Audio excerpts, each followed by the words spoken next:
الحمد لله رب العالمين والعاقبة للمتقين والصلاة والسلام على سيد الأنبياء والمرسلين وعلى آله وصحبه أجمعين. أما بعد فأعوذ بالله من الشيطان الرجيم. بسم الله الرحمن الرحيم. وذكرهم بأيام الله. صدق الله مولانا العظيم. اللهم صل على سيدنا ومولانا محمد وعلى آلہ وصحبہ وبارک وسلم. ناظرین کرام، السلام علیکم ورحمۃ اللہ وبرکاتہ. ہم بحیثیت مسلمان جس قرآن پاک کو، جس کتاب لا ریب کو مانتے ہیں اور جس کو پڑھا کرتے ہیں، اس کا ایک بڑا خاص مزاج ہے کہ وہ اپنی صورتوں کے اندر کسی خاص واقعہ کی مناسبت سے، کسی خاص بات کی مناسبت سے اپنی صورتوں کے نام ان واقعات اور ان باتوں کے نام پر رکھا کرتی ہے. جیسے بنی اسرائیل میں ایک شخص کا قتل ہوتا ہے اور قرآن مقدس اس واقعے کا بیان کرتا ہے، اور گائے ذبح کر کے آخر میں قاتل کا سراغ لگایا جاتا ہے،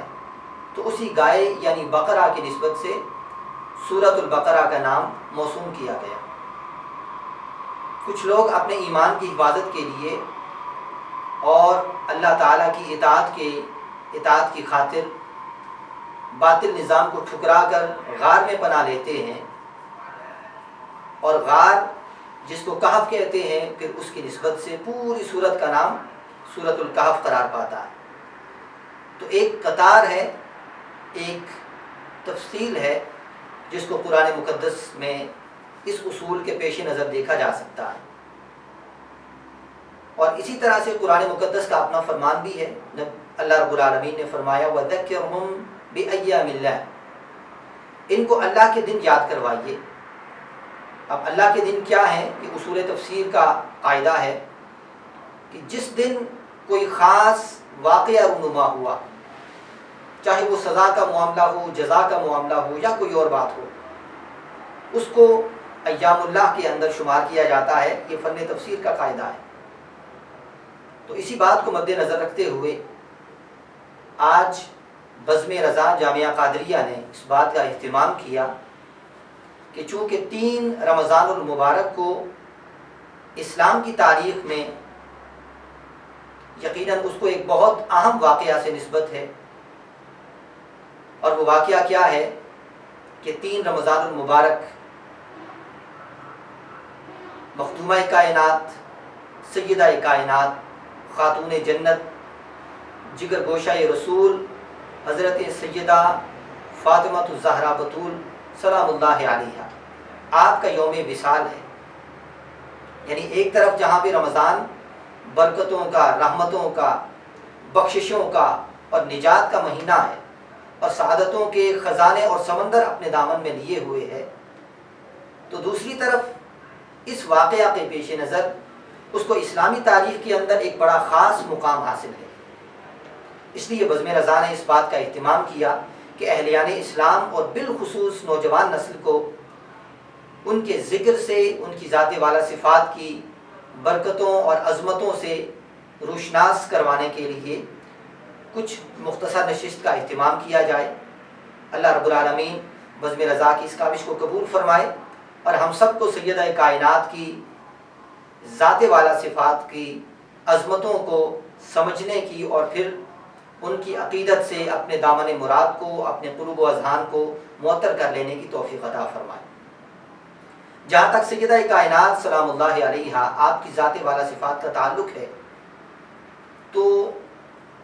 آپ کی ذات جن اوصاف کی حامل ہے یا پھر جن فضائل کی حامل ہے، تو تفصیلات تو درکنار ایک نشست کے اندر ان موضوعات کا احاطہ کرنا بھی دائرہ امکان سے باہر ہے. لہذا آج کی نشست میں ہم صرف اپنی عقیدت کے اظہار اور اپنی غلامی کے اقرار کے لیے سیدہ کائنات کا ذکر خیر کر رہے ہیں. اللہ رب العالمین اپنی پاک بارگاہ میں اس ذکر کو قبول فرمائے اور ہمارے لیے توشہ آخرت بنائے. دیکھیے، جیسے میں نے ابھی عرض کیا کہ یہ ممکن نہیں کہ ایک نشست میں کسی ایک پہلو پر بھی مفصل گفتگو ہو سکے، لہٰذا آج اس مختصر سے وقت کے اندر میں صرف ایک پہلو وہ آپ کے گوش گزار کرنا چاہوں گا، اور وہ کیا ہے کہ سیدہ کائنات حضرت فاطمہ الزہرا سلام اللہ علیہا آپ کا دنیا میں تمام جہان کی عورتوں کا سردار ہونا اور پھر جنتی عورتوں کا سردار ہونا، اس کا مطلب کیا ہے اور یہ کس بات کا متقاضی ہے۔ اس کو امام حاکم نے اپنی مستدرک میں ذکر کیا، اور حضرت ام المومنین سیدہ عائشہ صدیقہ رضی اللہ تعالی عنہا آپ کے طریق سے روایت کیا کہ نبی کریم صلی اللہ علیہ وسلم جب مرض وصال میں تھے تو آپ نے سیدہ کائنات سیدہ فاطمہ الزہرا سلام اللہ علیہا آپ سے فرمایا الا ترضین ان تکونی سیدۃ نساء العالمین وسیدۃ نساء هذه الامہ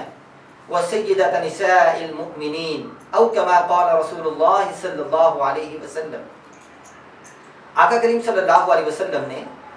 اپنی شہزادی اپنی لاڈلی بیٹی سیدہ کائنات سے فرمایا کہ فاطمہ، کیا تم اس بات پہ راضی نہیں ہو کہ تم تمام جہان کی عورتوں کی سردار ہو؟ کیا تم اس بات پہ راضی نہیں ہو کہ تم اس امت کی تمام عورتوں کی سردار ہو اور پھر تم تمام مومنین کی عورتوں کی سردار ہو؟ اب یہ حدیث پاک ہم نے یقیناً سنی بھی ہوگی اور بارہا اس کو بیان بھی کیا ہوگا، لیکن ایک بات جو میں آپ کے گوش گزار کرنا چاہوں گا وہ بات یہ کہ ایک بات تو بڑی واضح ہے جہاں پہ نبی کریم صلی اللہ علیہ وسلم نے فرمایا کہ وہ تمام جہان کی عورتوں کی سردار ہیں، یعنی اس امت میں شریعت اسلامیہ سے قبل جو بھی دور نبوت و رسالت رہا اور جس دور کو جس عالم سے منسوب کیا جائے وہ یقیناً موضوع ایک الگ موضوع ہے، لیکن بحیثیت امت اجابت جو شریعت اسلامیہ جس کا میں بھی پیروکار ہوں، آپ بھی جس کے ماننے والے ہیں، اب نبی کریم صلی اللہ علیہ وسلم نے جب سیدہ کائنات کو فرما دیا، جب آپ نے فرما دیا کہ اے فاطمہ سلام اللہ علیہا تم اس امت کی عورتوں کی سردار ہو، تو اب اس امت میں یقیناً مومنین بھی شامل ہو گئے، لیکن اس کے باوجود تاجدار کائنات صلی اللہ علیہ وسلم نے الگ سے فرمایا کہ تم مومنین کی عورتوں کی سردار ہو۔ اب یہ بات بڑی غور کرنے والی ہے کہ ایک طرف فرمایا کہ میری امت کی عورتوں کی سردار جس میں مومن شامل ہو گئے، اور پھر الگ سے مومنین کی عورتوں کی سردار، تو مومنین کو الگ سے بیان کرنا اس کا مطلب کیا ہے؟ کئی حکمتیں ہو سکتی ہیں جس میں سے ایک میں آپ کو عرض کیے دیتا ہوں۔ اس کی وجہ یہ ہے کہ مومن کون ہوتا ہے؟ مومن ایمان سے ہے، وہ ماننے سے تعلق رکھتا ہے، مومن تسلیم کرنے سے تعلق رکھتا ہے، یعنی فاطمہ کی جو سرداری ہے، جو فاطمہ کی بادشاہت ہے، جو فاطمہ کی سلطنت کا بیان نبی مکرم صلی اللہ علیہ وسلم کی زبان سے اس رب ذوالجلال نے کیا ہے، جو مومن ہوں گے وہ تو یقیناً ماننے والے ہوں گے، اور مومنوں کی جتنی بھی تمام عورتیں ہیں، تمام مومن عورتیں ہیں، وہ تو خود کو سیدہ کائنات کی باندیاں یقیناً کہلانے میں فخر محسوس کریں گی، اور ان کی خاک پاک کو اپنا سرما بنانے میں فخر محسوس کریں گی، مگر اسلام کے نام لیوا کچھ لوگ ایسے بھی ہوں گے جو شاید جس گروہ کا ذکر قرآن پاک نے بھی کیا ہے کہ کچھ گروہ ایسے بھی ہوتے ہیں جو اندر سے اور ہیں اور باہر سے اور ہوتے ہیں، تو فرمایا کہ کچھ اور ایسے بھی ہیں جو اسلام کے نام لیوا تو ہیں، اسلام کا کلمہ پڑھنے والے تو ہیں، لیکن شاید وہ دل سے سیدہ کائنات کی اس حاکمیت کو تسلیم نہ کرے جو ان کو اللہ نے بخشی ہے، جو الیس اللہ باحکم الحاکمین نے بخشی ہے، جو وہ بادشاہت جو بادشاہوں کے بادشاہ نے بخشی ہے، وہ سلطنت جو اس کائنات کو پیدا کرنے والی نے بخشی ہے، تو ممکن ہے کہ وہ اس سلطنت کو، اس بادشاہت کو، ان کی حاکمیت کو، اس سرداری کو، اس برتری کو تسلیم کرنے سے آری ہوں، تو فرمایا کہ وہ اس امت کی عورتوں کی سردار بھی ہیں، مومنوں کی عورتوں کی سردار بھی ہیں۔ فرمایا جو مانتے ہیں تو یقیناً ان کی سردار تو ہیں ہی، جو نہیں مانتے تو ان کے نہ ماننے سے ان کی بادشاہت پہ فرق نہیں پڑتا، اگر کوئی مانے تب بھی وہ ساری عورتوں کی سردار ہیں، کوئی نہ مانے وہ پھر بھی جہان کی عورتوں کی سردار ہی قرار پائیں۔ لہٰذا کسی کے ماننے یا نہ ماننے سے فرق نہیں پڑتا. ہاں اگر کوئی مانے تو اس کا فائدہ ضرور یہ ہے. فرمایا کہ سیدہ نساء المؤمنین، مومنوں کی عورتوں کی سردار ہیں. تو فرمایا اگر کوئی دل سے اس حاکمیت کو تسلیم کر لے گا، ان کو ملکہ دو جہان مان لے گا، تو پھر فرمایا اس کو ایمان کی ڈگری ضرور عطا کر دی جائے گا.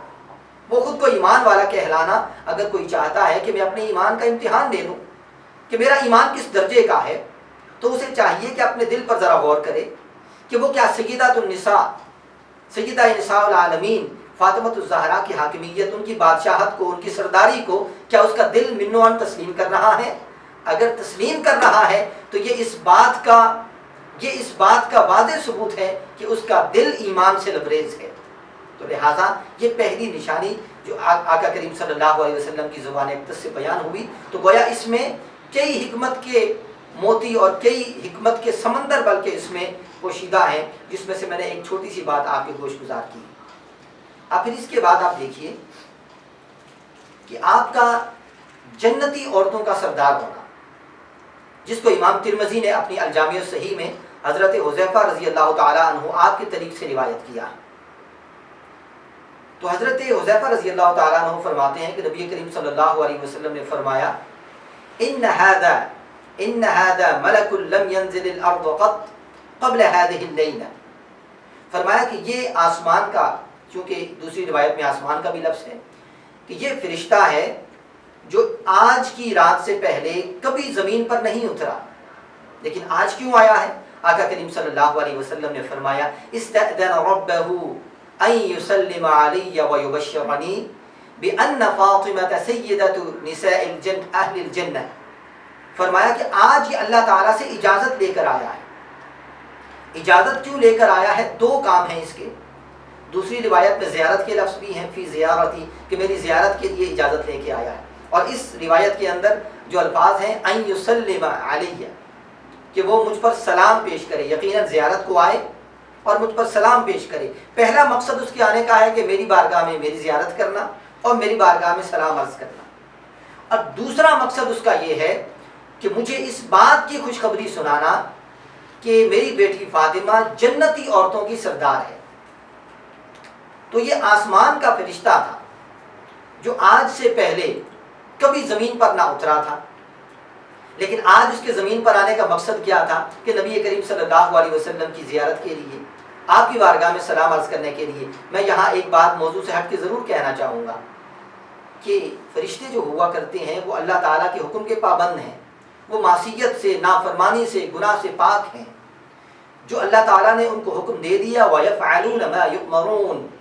وہ جو حکم دیا جاتا ہے بس وہی کیا کرتے ہیں. لیکن وہ فرشتہ جس کو اللہ تعالیٰ نے پیدا کیا، اور ایک روایت میں ہے کہ وہ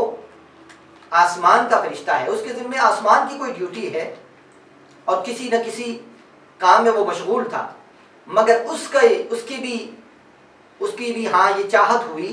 کہ نبی کریم صلی اللہ علیہ وسلم کی بارگاہ میں حاضری دی جائے. لہٰذا وہ اپنی عبادت اور اللہ کی اجازت سے وہ سارے معاملات چھوڑ کر آقا کی زیارت کے لیے آیا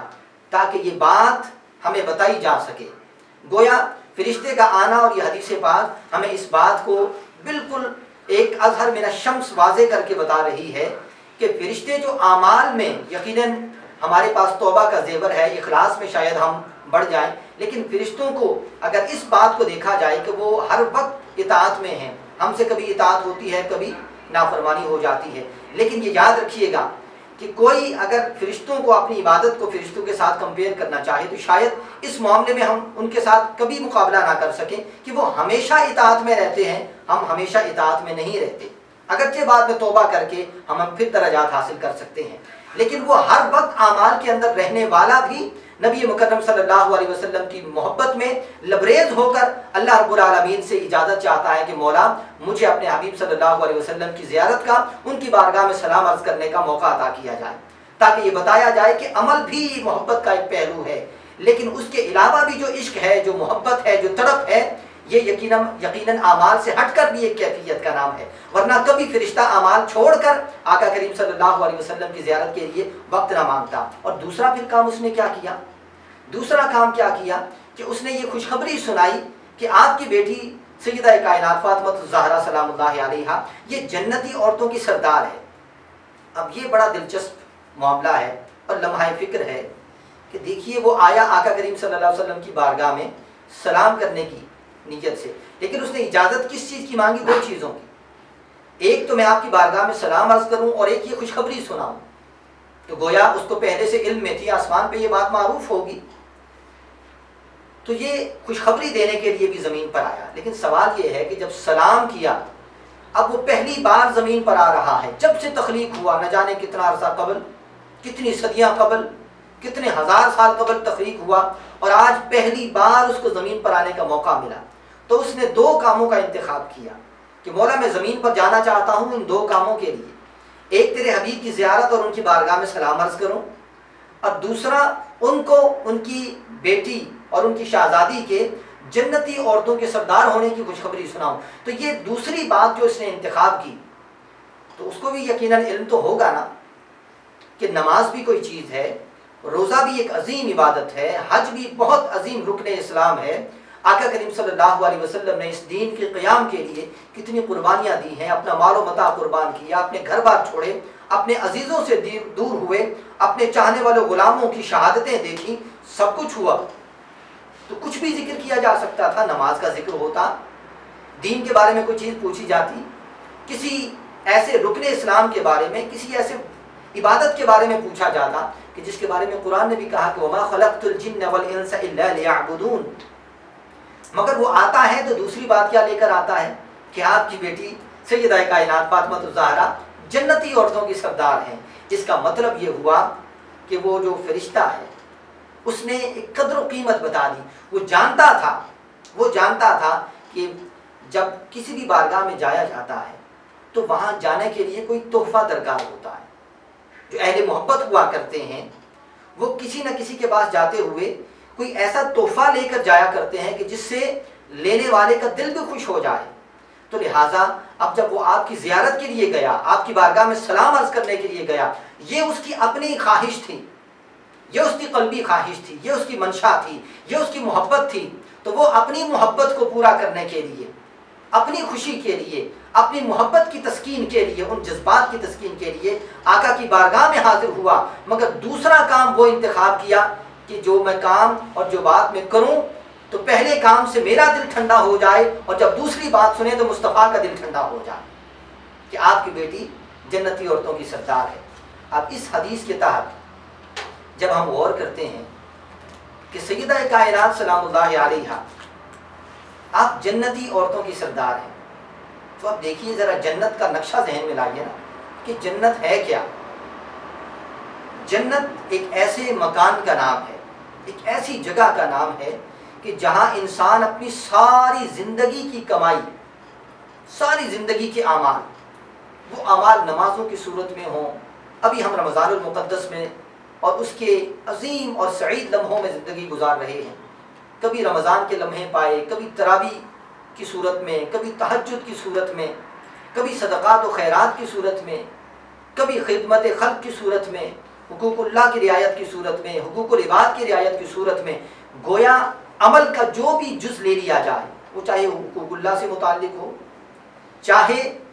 وہ حقوق العباد سے متعلق ہو، وہ چاہے عبادت یا معاملات کی کسی بھی جز سے تعلق رکھتا ہو، لیکن جب وہ سارے کے سارا معاملات مقبول ہو جائیں اور اللہ تعالیٰ کی بارگاہ سے انسان پر انعام ہو جائے، تو پھر اس کا آخری پھل کیا ہے؟ سارے کے سارے اعمال کا آخری پھل یہ ہے کہ انسان کو جنت میں بھیج دیا جاتا ہے، اس کو جنت نصیب ہو جائے گی۔ گویا اسی لیے تو کہا جاتا ہے نا کہ جو جنت ہے وہ دار العمل نہیں ہے، دار الجزا ہے۔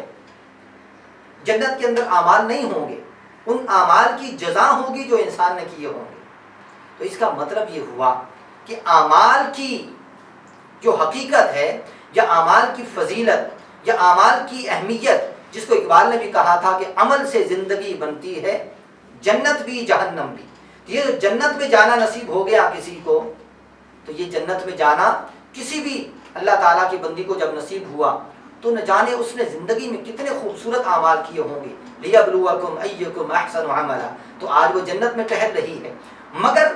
جانے کے بعد آقا کریم صلی اللہ علیہ وسلم کا یہ فرمان، آقا کریم نے فرمایا کہ جنت میں جانے کے بعد بھی انسان سمجھے کہ اعمال ہی آخری چیز ہے، ایمان کی بنیاد پر کیے گئے اعمال ہی آخری چیز ہے۔ اگر اعمال سب سے زیادہ اہم ہوتے تو پھر اعمال تو جنت میں پہنچ کر ان کا رول اور ان کا کردار ختم ہو گیا، مگر آقا فرماتے ہیں کہ میری بیٹی فاطمہ یہ ساری جنتی عورتوں کی سردار ہے۔ اس کا کیا مطلب ہوا کہ اعمال نے جنت تو فراہم کر دی، مگر سردار کا کیا مطلب ہے کہ جتنی بھی عورتیں ہوں گی وہ جنت میں بھی سیدہ کائنات کی باندیاں بن کر رہیں گی، ان کی باندیاں اور ان کی غلام کی حیثیت سے زندگی گزاریں گی۔ تو جب جنت میں بھی سیدہ کائنات کی باندی ہونے کا کیا مطلب ہے اور کسی کے سردار ہونے کا کیا مطلب ہے؟ سردار وہ ہوا کرتا ہے کہ جس کا سکہ اس زمانے میں چلا کرتا ہے، جس کی حکومت، جس کے قاعدے اور جس کے ضابطے اپلائی ہوا کرتے ہیں، اور جس کی حاکمیت کے مطیع اور فرمانبردار ہو کر انسان کہیں زندگی گزارتا ہے۔ تو گویا اللہ فرماتا ہے کہ وہ اعمال جن پر تمہیں بڑا ناز ہے اور ہونا بھی چاہیے کہ اعمال بڑی اعلیٰ چیز ہے، بڑی عمدہ چیز ہے، جنت میں پہنچاتے ہیں، مگر تمہیں جنت میں جا کر احساس ہوگا اور تمہیں اس دنیا میں مصطفیٰ کی حدیث صلی اللہ علیہ وسلم اس کے ذریعے یہ بتایا جا رہا ہے کہ جنت میں جانے کے بعد بھی تمہیں اعمال، وہ چاہے تلاوت قرآن تھی، تہجد تھی، نماز تھی، زکوٰۃ تھی، ان اعمال نے پہنچایا کہاں پہ ہے؟ ذرا یہ تو غور کرو کہ یہ سارے اعمال تمہیں کس وجہ سے، جس بھی مشقت کے ساتھ، جس محنت کے ساتھ، جس شوق اور لگن کے ساتھ تم اعمال کرتے رہے، بالآخر اعمال تمہیں جنت میں لے کر آئے، اور پھر جنت میں کہاں پہنچایا؟ تمہیں جنت میں سب سے بڑا اعزاز تمہارا یہ ہوا کہ تمہیں فاطمہ کی باندی بننے کا شرف حاصل ہو گیا۔ یہ اعمال کی پہنچ ہے۔ آج ہم اعمال کو لے کر، جب ہم اعمال کی توفیق اللہ رب العالمین کسی کو نصیب کر دے تو پھر وہ اعمال کے اس خمار میں ایسا مست الست ہو جاتے ہیں بعض اوقات کہ پھر ان شخصیات کہ جن کے اسلام پر بھی احسان ہے، جن کی ذات کو، جن کی محبت کو اللہ کے حبیب اپنی محبت کہتے ہیں، جن کے بغض کو اور جن سے نفرت کو اپنا بغض اور نفرت قرار دیتے ہیں، جن کی دشمنی کو اپنی دشمنی قرار دیتے ہیں، ہم شاید اعمال کے نشے میں ان شخصیات کو فراموش کرتے چلے جاتے ہیں اور یہ نہیں سوچتے کہ ان شخصیات کی اہمیت کیا ہے۔ اگر اعمال سب کچھ ہوتے تو جنت میں انسان کو کھلی چھوٹ دے دی جاتی کہ اعمال تمہارے تھے، جنت بھی تمہاری ہے، مگر فرمایا جنت تو تمہاری ہے، مگر جنت میں حوالہ سیدہ کائنات فاطمہ الزہرا کا ہوگا۔ یعنی کہ جس طرح سردار ہوتا ہے تو سردار اگر کہیں سے بھی کوئی نظام چلتا ہے، چاہے وہ معیشت ہو یا کوئی بھی قانون ہو، تو وہ اسی کی نگرانی میں چلا کرتا ہے۔ فرمایا جنت کی نعمتیں تمہیں اللہ کی طرف سے ضرور عطا ہوں گی، مگر اس میں جو ریفرنس ہوگا، اس میں جو حوالہ ہوگا، وہ سیدہ کائنات فاطمہ الزہرا کا ہوگا۔ لہٰذا آج جہاں پر ہمیں اعمال کی شدت سے اہمیت اور ضرورت محسوس ہوتی ہے اور ہونی چاہیے، اللہ رب العالمین سب کو، مجھے اور سب کو توفیق عطا فرمائے، تو وہیں پر اس طرح کی شخصیات کہ جن کے خود اپنی ذات کے، جن کے خاندان کے اسلام پر احسان ہیں، جن کی وجہ سے اللہ رب العالمین نے ان کو یہ رتبے عطا فرمائے ہیں، ان کی قدردانی سے کبھی بھی خود کو فراموش نہیں کرنا چاہیے۔ اگر ہم اعمال کے نشے میں چور ہو کر ان کو فراموش کریں گے، جس طرح ان کے بیٹوں کے بارے میں فرمایا کہ وہ جنتی جوانوں کے سردار ہیں، تو عمل کر کے جنت میں جائیں اور بغض کسی کا ان کے بیٹوں کا دل میں ہو، تو آپ کیا سمجھتے ہیں کہ پھر ان کی غلامی جنت میں نصیب ہو پائے گی؟ صرف جنت میں جانا مقصد نہیں ہے، جنت کی جتنی ابدی زندگی ہے، ابدی زندگی، نہ ختم ہونے والی زندگی، آپ اس عارضی زندگی میں ان کا بغض پالتے ہیں، وہاں پر ابدی زندگی میں ان کی غلامی میں رہنا پڑے گا۔ لہذا اس بات کی فکر کیجئے، اس بات کی طرف غور کیجئے۔ یہ وہ ہستیاں ہیں کہ جن کی آپ کسی بھی فضائل کا کوئی پہلو لے لیجئے، فضائل کا کوئی پہلو لے لیجئے، آپ کو سیدہ کائنات اور اس خاندان کی ہر فرد ایک نمایاں حیثیت سے کائنات عالم کے افق پر ابھرتا دکھائی دے گا۔ سیدہ کائنات کے آپ والدین کریمین کو دیکھیے، آپ کے والد تاجدار کائنات، سالار انبیاء صلی اللہ علیہ وسلم، والدہ خدیجہ الکبریٰ جیسی، آپ کے بیٹے دیکھیے حسنین کریمین جو جنتی نوجوانوں کے سردار، آپ کے شوہر جو مولا کائنات، باب مدینۃ العلم صلی اللہ علیہ وسلم، آقا کریم صلی اللہ علیہ وسلم کے علم کے شہر کے دروازے، اور جہاں تک آپ کے نکاح کی بات ہے، مستند احادیث اب اس چیز کا میں پہلے بھی ذکر کر چکا کہ اس چیز میں ممکن نہیں کہ اس ایک نشست میں اتنی چیزوں کو بیان کیا جائے کہ 40,000 فرشتوں کی موجودگی میں آسمانوں پہ پہلے نکاح پڑھا دیا جاتا ہے۔ آپ حسب نسب دیکھ لیجئے، آپ عمل دیکھ لیجئے، آپ تقویٰ دیکھ لیجئے، آپ طہارت دیکھ لیجئے، ہم طہارت حاصل کرنے کے لیے کیا کیا جتن کرتے ہیں۔ یہ ایسی شخصیات ہیں کہ خود قرآن کہتا ہے انما یرید اللہ لیذھب عنکم الرجس اہل البیت ویطہرکم تطہیرا۔ اللہ چاہتا ہے کہ تم سے ہر قسم کی رجس اور ناپاکی کو دور کر کے تمہیں صاف ستھرا کر دے۔ عظیمت کی بات آتی ہے تو یہ خاندان آپ کو پہلے نظر آئے گا۔ تو اس خاندان کا ایک ایک فرد کوئی انفسنا میں ہے، کوئی نساءنا میں ہے، کوئی ابناءنا کے اندر ہے، یہ خود قرآن بیان کرتا ہے۔ اور خود قرآن پھر آقا کریم صلی اللہ علیہ وسلم کی ساری رسالت کا صلہ کیا مانتا ہے؟ فرمایا الا المودۃ فی القربى، کوئی صلہ نہیں مانتا، صرف میرے جو ذوی القربا ہیں، میرے اہل بیت ہیں، میرے قریبی ہیں، ان سے مودت رکھنا۔ تو لہٰذا آج میں مبارکباد پیش کروں گا بزم رضا کے روئے رواں استاد الحفاظ والعلماء حضرت علامہ حافظ محمد اعجاز قادری مدظ اللہ علیہ کہ جن کی نگرانی میں اور جن کی سربراہی میں یہ بزم رضا پنپ رہی ہے۔ اور بالخصوص میں اگر دوسری شخصیت کا ذکر نہ کروں، برادر عزیز صاحبزادہ محمد عثمان قادری صاحب کہ جن کی بھرپور شبانہ روز محنت کے سلسلے میں اور اس کے نتیجے میں بزم رضا آپ تک یہ پیغام محبت، یہ پیغام علم، یہ پیغام فکر پہنچاتی رہتی ہے اور آج بھی پہنچا رہی ہے۔ تو اللہ تعالیٰ کی بارگاہ میں دعا ہے کہ ہم سب کو سیدہ کائنات کی محبت سے، آپ کی عقیدت سے لبریز رکھے اور ہمیں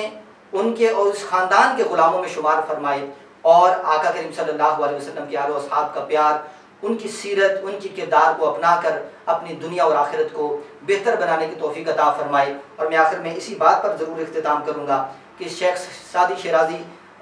رحمۃ اللہ تعالیٰ علیہ کہ جن کی حکمت و دانش اور جن کی ولایت اور بزرگی مسلم رہی ہے، آپ نے اپنی حکمت و دانش سے ایک عالم کو برتہ حیرت میں ڈالے رکھا، لیکن جب آپ بھی اپنے ایمان کی سلامتی کی بات کرتے ہیں تو آپ کے الفاظ یہی ہوتے ہیں خدایا بحق بنی فاطمہ کہ برقول ایمان کنی خاتمہ۔ اے اللہ فاطمہ کے بیٹوں کا صدقہ اس شیخ سعدی کی خاتمہ ایمان پر کرنا۔ آج ہم سب بھی یہی دعا مانگتے ہیں کہ اے اللہ سیدہ کائنات اس پورے کنبے کے صدقے، آقا کریم صلی اللہ علیہ وسلم کے اہل بیت کی محبت کے صدقے، ان کی غلامی کے صدقے ہماری دنیا بھی بہتر فرما، آخرت بھی بہتر فرما۔ اور یہ اس وبا جو کرونا وبا ہمارے سامنے ہے، تو اہل ایمان تو یوں بھی پڑھا کرتے ہیں کہ لی خمسۃ لطفی بہا حر الوباء الحاطمہ المصطفیٰ والمرتضیٰ وابناہما والفاطمہ، کہ ان 5 نفوس قدسیہ کی وجہ سے میں کچل ڈالنے والی وباؤں کی حرارت اور گرمی کو میں بجھا دیا کرتا ہوں۔ اللہ تعالی ہم سب کو اس کنبے سے، اس کے ایک ایک فرد سے محبت نصیب فرمائے،